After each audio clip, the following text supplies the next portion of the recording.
Alright, today we're going to be replacing the filters in my IQAir units. These units have been going for a while. I think that one there has been going for just about a year. No, maybe, yeah, just around right around a year, I think. I have to check the date inside the machine. And then this one's been going for a lot longer than that. So what we're planning to do today is replace the pre-max filter in this, both the units, because it's probably pretty dirty, and then switching the HEPA filter from the one that's been going for a little while into the other one, and then discarding that HEPA filter. I kind of do this process depending on if we get a lot of dust. We get a lot of dust in Arizona, so humidifiers, you can kind of see one behind there. There's actually one running right now, and air filters are key to staying healthy in Arizona. So we're going to go through, we got to take these filters apart, get those filters out, and put new filters in. That's the whole goal for today. For the status of the channel, for now, I guess I'm going to keep going what I'm doing normally, unless I feel otherwise. I might take a break at some point in one of these months. I don't know, where we might not have any videos for a month. I might take a break, like a whole month off, but we'll see. So we're going to get into it. First thing we got to do is we got to get these old filters out, and then we'll get the new filters in the box that are right behind here and put those in here. So we're going to get started. Got my Sharpie here to mark that. We're going to put that on the ground. Yeah. You know, I think I forgot the scissors. Let me go grab the scissors so I can cut the box open. I'll be right back.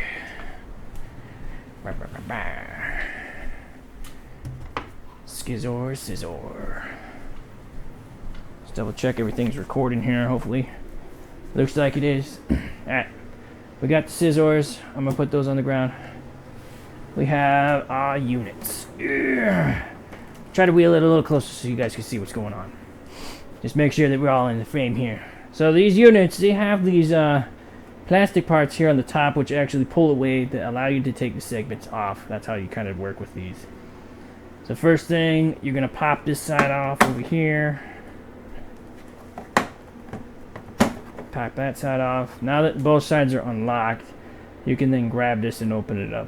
The weight of the filters in here might make it tend to want to close back up, so you kind of have to be careful. So we're going to pop that. Ta-ta. Good. Now we can take the lid off here. Take a look at it. Alright, so this filter doesn't look too bad. It still looks white for the most part. It's not brown or yellow or anything like that, like you normally expect to see from a dirty filter. I bring it up to the camera so you guys can see it. So it's not too bad. It's still got some life in it. This was changed in 8/25/2024, so it's been a little more than a year on this one. I don't remember if this is the newer unit or the older unit. We'll have to double check it. This might be the older filter on there. I'll put this off to the side for now so we can get to the other filter that's on the bottom. This has a carbon filter in the middle, but the carbon filter on this is still pretty good, so we're not going to change that.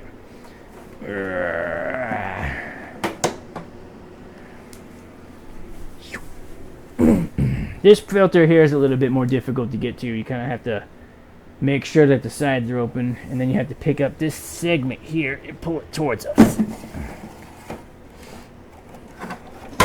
Ooh. So this is the pre-max filter. This was also changed 8/25/2024. I know this because I wrote the date on it. Yeah. It's stuck in the frame. So this filter is a lot thinner than the other frame ones are.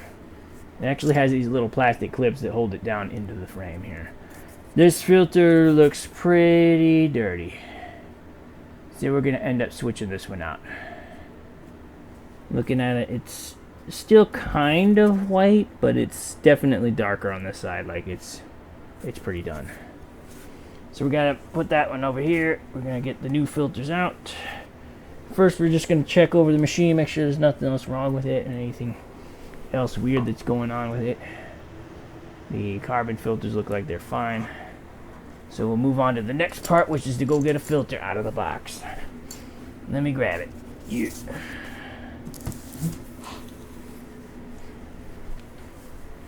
we have our Premax filter. This one is a genuine article I got from the IQAir website itself.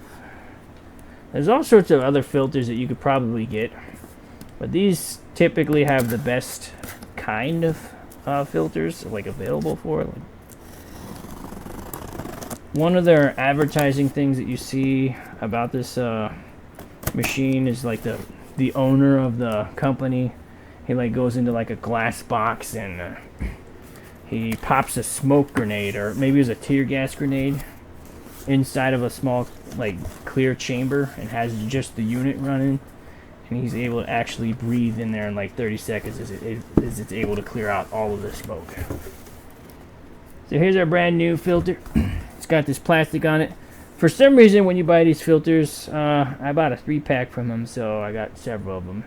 Each one comes with the instructions on it on how to open up the filter and do this process.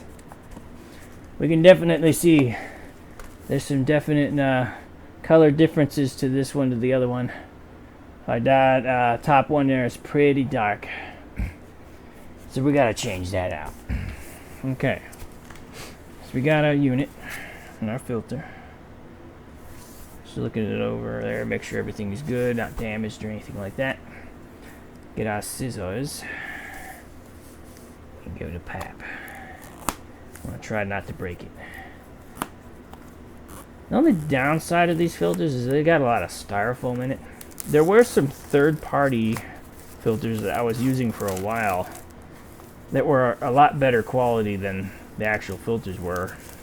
They were made by a place I think it was called IQAir Direct, and they had third-party air filters for this. But the key point on those is they were made in America, and they were also aluminum. Like the whole shell outer part was actually aluminum. They were really nice, very good quality. But around COVID time, that company actually, I think, went out of business, and they stopped selling them, which was sad. Alright, so this filter, as we put it back in here, it has a "this way is up" sticker. So we need to make sure that we orient that in here correctly. You also have this thing on the side here that kind of lets you know. And on the side it has a quality control lot number. Before I install this in here though, we have to write the date on here, which I forgot what the date is today. Is it the 8th or the 9th? Today is the 8th. So it's January 8th, 2026. So I shall write that on the filter so that I can keep track of when these were changed. So let's see, 1-8-26.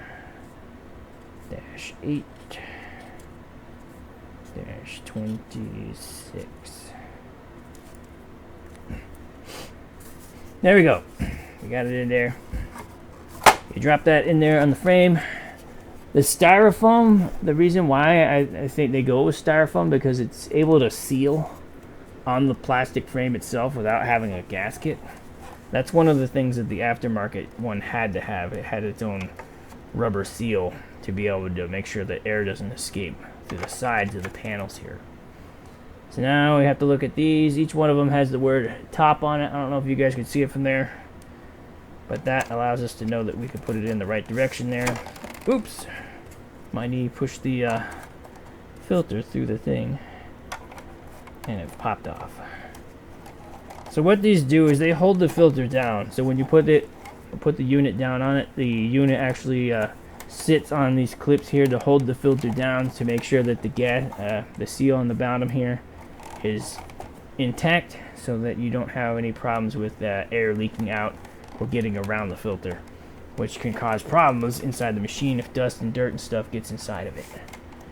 You want to make sure that you capture all that stuff before it goes to the machine if possible. The Premax filter catches mostly a lot of the coarse dirt. Oh, the side popped closed. That's what's going on here. Let me put this down. So it catches a lot of the larger, coarse dirt. Come on, stay open, stay open, stay open, stay open, stay open. Ah! There. Yeah. So this captures a lot of the coarse dirt to prevent it from getting to the HEPA filters in the system there, to keep the filters a lot cleaner. No, you stay open. Stay open. So we slide that back in. We sit it in there nice and tight. Make sure it's seated correctly on all sides there. There's going to be a gap here until we install the top filter and get it in there. But before we finish off this install, let's check our other filter and see when the date was on this one, to make sure that I'm switching them in the right direction. We're going to pop this one open now.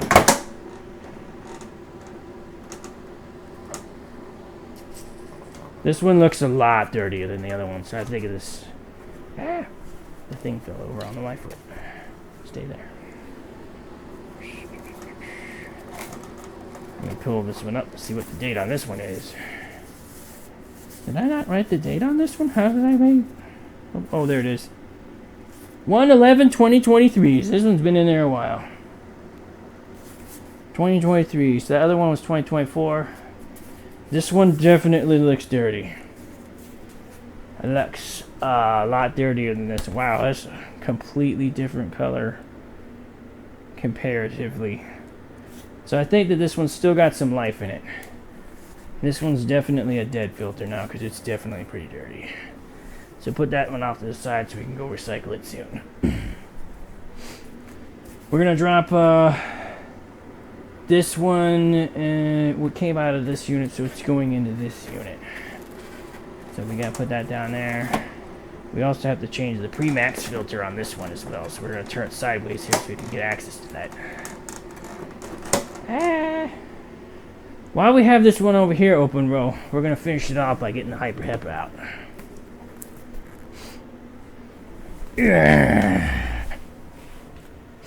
Hyper HEPA. This is an actual HEPA filter that's actually certified.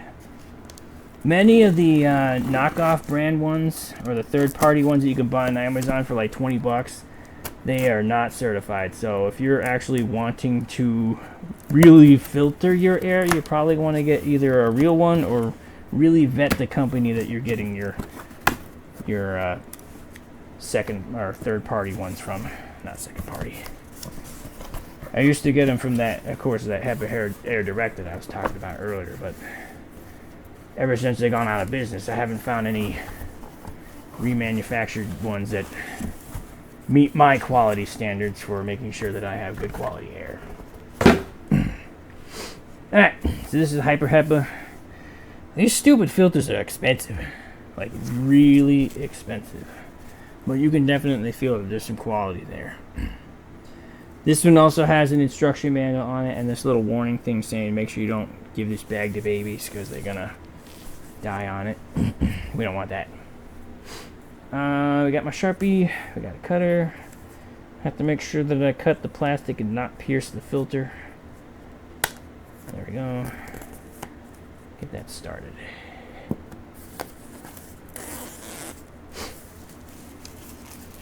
I know this is not mostly the most interesting binaural audio as you're hearing me talk a lot, but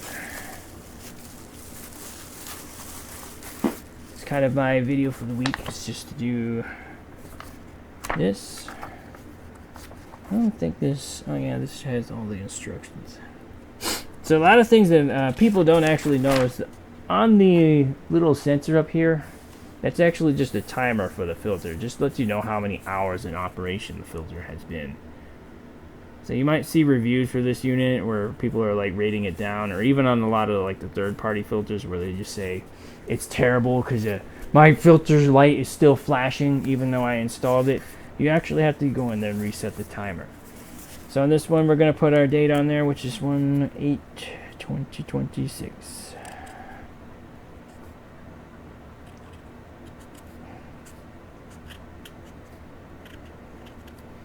1/8/26. We're just over a week into the new year, and we got our filters going up. This filter is wider than the Pre-Max filter by a lot, so it actually doesn't need to have the plastic clamps to hold it down. So we got that in there. Our V5 cell, when I was looking at it, it looked like it was fine. So we can finish off the install here. Just double check this to make sure it's clean. Not any dirt on it. It's already pretty clean because it's on top of a HEPA filter. It's the air exhaust after the whole process has been completed. Okay, line that up correctly, and then this one, there we go. Is that on there? Oh yes it is. This one is ready to go. It is ready to be put back into service, and we're ready to keep it moving. Keeping the air clean inside the house. We need our last Premax filter. I find that the HEPA filters, they last quite a long time, hours wise, but you probably need to get like 2 Premax filters to really use the whole thing. And if you let the Premax filter get super dirty in the unit for a long period of time, eventually all the air stops in the bottom chamber and it never gets to the HEPA filter. So your HEPA filter might end up being clean when you go to check it, because you got to check your bottom filters there. Alright, so we got first we got to get that one out of there, I guess. Here. There we go. This one's stuck a little bit. It's been in here a while. There we go. Ah! This one is super dirty. Let's pull the clips out of there. Pop this out. Yeah, look how dark that is. 8/25/2024. It's kind of weird. I mean, these are both inside the house. This one is in my workshop, and this one is in my bedroom. And the one in the workshop is definitely a lot darker and dirtier than the one that's in the bedroom.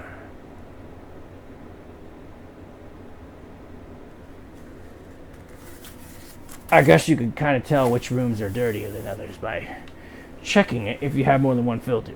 That's if you have more than one. I tend to find these things at Goodwill. That's where I've gotten both of these ones from. You could probably find them cheaper online and like eBay and stuff like that. But because how the filters work on these here, you're probably going to have to buy new filters for them. And they're not cheap. So when you're looking to purchase a unit, things to consider is the expense of filters. And that's usually the reason why you're able to find them kind of cheap online. Because people they spend a lot of money on these things to buy them, but then when it comes time to replace the filters on them, they're like, hey, that's expensive. And then they end up just trying to sell it. When they sell it, you can't really take for granted the time that's on the system on like how many hours the filter has run, because it's easily able to be reset by the user. So anytime you come across a listing for this machine online, I would definitely take what they say with a grain of salt, unless you actually see in the listing that this thing is like in the box brand new and it still has the seals on it, because otherwise you're gonna have to pretty much buy a whole new set of filters on it. And don't get duped into thinking that everything is fine and that you got a good deal on the $200 machine and end up having to pay $300 for filters on that. Alright, so we got this one here. We got to put the date on it. You might be able to find the filters cheaper around Cyber Monday and Black Friday. That's when I got a lot of mine. They sent me a coupon in the email to get these a lot cheaper than you normally would. I saved like 20% or something on it. 8, 26. There we go. So definitely look for deals, but don't get duped by counterfeits. You might want to be careful buying these things from Amazon, just because they can replace it with Chinesium stuff, and that would be bad. You spent all that money on got a fake filter. Usually the real ones have the serial number and the things on the front, and I think you might actually be able to type these serial numbers like on the site. I can't remember though if you can or not. just to double check if it's a legitimate filter or not. You can always go with generic filters. Probably for the Premax filter, it would be pretty safe to just buy a generic filter for it. You don't have to have the genuine ones for that. Just because of this isn't the part that's really taking most of the dirt out of the air. This is just kind of the pre-filter to take a lot of the larger stuff out, like pet hair and anything like that. The HEPA filter is the thing that actually does the cleaning of the air. Let's see here. This one has a mat in it that I have to clean out. I'm definitely gonna have to clean that out. That's pretty dirty. Yeah, this one has one underneath, but I have to turn it over. I forgot to look at that. But not every filter has these pre-filters on it. I purchased these little squares to kind of just stick underneath there to get like hair and stuff to stick to it. So it saves your filters and makes them last a little bit longer than they normally would. So we have that there. We have written our date on it. We have put the clips on it. It's just ready to be installed back into the unit. We're gonna start by moving over here, double checking that the frame is up and open. Sliding that in. Oop, it came out. Stay open. Okay. It is seated in there. We need to get the other HEPA filter. Is this the one? I forgot. This is the 2023 one. Where is it? Is there another one, or is this the only one? I can't remember. Whoop. What did I do with the other one? We installed one. Oh, it's already up here. Okay, never mind. I forgot we already put it in there. Let me just double check it. I got sidetracked with everything else that's going on. Yeah, 825, 2024. Yeah, this one's a lot cleaner than that one. Okay. Just want to make sure we got the right one in there. Don't put the dirty one back in there. So off camera, I'm going to probably clean up the mats. I forgot to pull the one off of this one. But these, we just get the vacuum and just kind of vacuum them up for all the big dirt and stuff.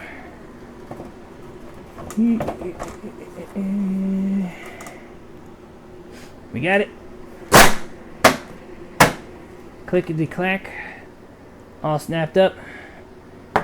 And we're ready for operation. We just gotta go get them moved and we gotta plug them in. And then we have some good clean air once again. So, overall, hopefully you guys enjoyed this one. I know it wasn't too long. It was only 22 minutes. I actually got this done a lot faster sooner than I thought I was going to be. Yeah. Changing filters. It's part of life. It's an investment into your health. You probably could survive and live without it because we've lived without filters for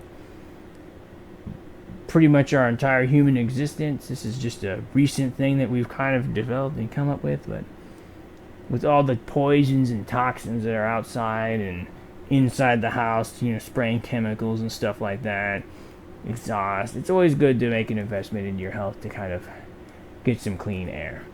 Now, when it comes to going down the rabbit hole, you kind of have to get what works best for you. There's all sorts of different machines out there. You don't have to go with a quote-unquote top-of-the-line unit. All these things are, for the most part, is just a box with a fan in it and a couple filters. You can get that on your own. There's all sorts of different ones out there. It just depends on how much you want to pay and what kind of expectations you're getting out of the operation of the unit. There's a lot of decent ones you can get at Costco. Costco has them. Although, I never see them sell replacement filters for those units. I guess they're considered to be almost like disposable in some way. Where once the machine is filters done, you just go throw away the whole machine and buy a whole new unit. This machine here doesn't really yield itself well to that. It's definitely designed for you to change out these filters, but you know, a couple $100 a year on a filter versus long-term health problems in the future, definitely don't mind paying a little bit extra for it to stay a little bit healthier. I have other filter types too. Like I actually have this box fan filter. I don't think I'll be able to show it here, but it's basically a box fan that has filters on it. It's good for getting very thick dirt out of the air, like a lot of the dust and stuff. This stuff's more for like the pollutions and other things that might be in the air to kind of keep it clean. Definitely helps me keep my sinuses good throughout the year, especially with the humidifier that we have in the background there. That allows you to keep that moisture up, and that moisture allows the fine dust and dirts to kind of fall to the ground so they can be vacuumed up easily. But that's a little bit about my machines. It's a little bit about my logic, my craziness of investing into large air filters to keep myself in good working order as long as possible. But hopefully you guys like this one. Leave comments if you have any questions about anything. I'll see if I meet you guys down there in the comment section to answer any questions about the units. But I'll see you guys next week for some more binaural recording sights and sound. I don't know what we're gonna have planned next week. I still plan to keep doing random stuff. Might just talk about things, you know. I don't know exactly how to keep the whole binaural stuff. Not everything that I think of yields itself well to binaural recording. That's the problem with going into this, as there's not a lot of people in this industry other than like ASMR stuff, so you kind of have to pioneer your own process for it. And we're still trying to learn, you know. We're still having fun. We're still doing what we need to do and learning and having fun along the way. But see you guys next week. Some more binaural recording sights and sound with me, host Dan. And like and subscribe and have a good one.